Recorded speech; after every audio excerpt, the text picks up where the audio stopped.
പ്രമേഹ രോഗികൾ നിയന്ത്രിക്കേണ്ട പഴങ്ങൾ.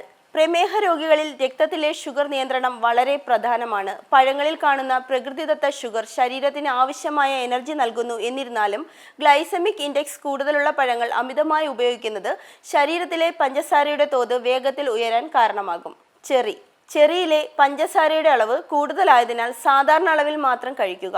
വാഴപ്പഴം. കാർബോഹൈഡ്രേറ്റുകൾക്കും പഞ്ചസാരയ്ക്കും സമൃദ്ധമായ വാഴപ്പഴം ശരീരത്തിൽ ഷുഗർ ഉയരാൻ ഇടയാക്കുന്നു. അതിനാൽ വാഴപ്പഴം മിതമായ അളവിൽ മാത്രം കഴിക്കുക. പൈനാപ്പിളിൽ പഞ്ചസാരയുടെ അളവ് കൂടുതലായതിനാൽ രക്തത്തിലെ ഗ്ലൂക്കോസ് ഉയരാനുള്ള സാധ്യത കൂടുതലാണ്. മറ്റു പച്ചക്കറികൾക്കൊപ്പം മിതമായി കഴിക്കുന്നതിൽ പ്രശ്നമില്ല.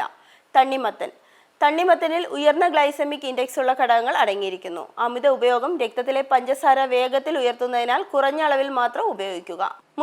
മുന്തിരിയിൽ നാച്ചുറൽ പഞ്ചസാരയുടെ അളവ് കൂടുതലായിരിക്കുന്നു. കൂടാതെ GI മൂല്യം ഉയർന്നതാണ്. നേരിയ അളവിൽ മാത്രം ഭക്ഷണത്തിലെ ഒരു ഭാഗമായും മറ്റ് ഫൈബർ അടങ്ങിയ ഭക്ഷണങ്ങളുമായും ചേർത്ത് കഴിക്കാം.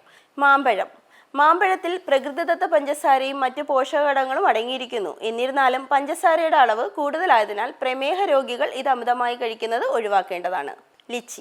ലിച്ചിയിൽ പഞ്ചസാരയുടെ അളവ് കൂടുതലും ഗ്ലൈസമിക് ഇൻഡെക്സ് ഉയർന്നതുമായതിനാൽ അമിത ഉപയോഗം രക്തത്തിലെ പഞ്ചസാര ഉയർത്താൻ കാരണമാകും. പഴങ്ങൾ കഴിക്കുമ്പോൾ ജ്യൂസ് ആക്കാതെ പഴമായി തന്നെ കഴിക്കുന്നത് ഫൈബർ ലഭിക്കുന്നതിനും ഷുഗർ പെട്ടെന്ന് കൂടാതിരിക്കാനും സഹായിക്കും. സ്നാക്സ് ആയി പഴങ്ങൾ ഉപയോഗിക്കുമ്പോൾ മറ്റ് പ്രോട്ടീൻ, ഫൈബർ അടങ്ങിയ ഭക്ഷണങ്ങളുമായി ചേർത്ത് കഴിക്കുന്നത് ഗ്ലൂക്കോസ് ആഗിരണം നിയന്ത്രിക്കാൻ സഹായകമാണ്. പ്രതിദിനം 150 മുതൽ 200 ഗ്രാം വരെ പഴങ്ങൾ കഴിക്കാമെങ്കിലും രക്തത്തിലെ പഞ്ചസാരയുടെ നില അനുസരിച്ച് ഡോക്ടറുടെ ഉപദേശപ്രകാരം മാത്രം കഴിക്കണം.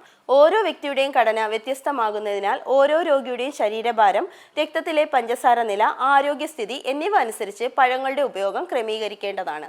വ്യായാമം, ഉറക്കം എന്നിവയ്ക്ക് പ്രാധാന്യം കൊടുത്ത് സമഗ്രമായ ഒരു ജീവിതശൈലി പ്രമേഹ രോഗികൾ സ്വീകരിക്കുക.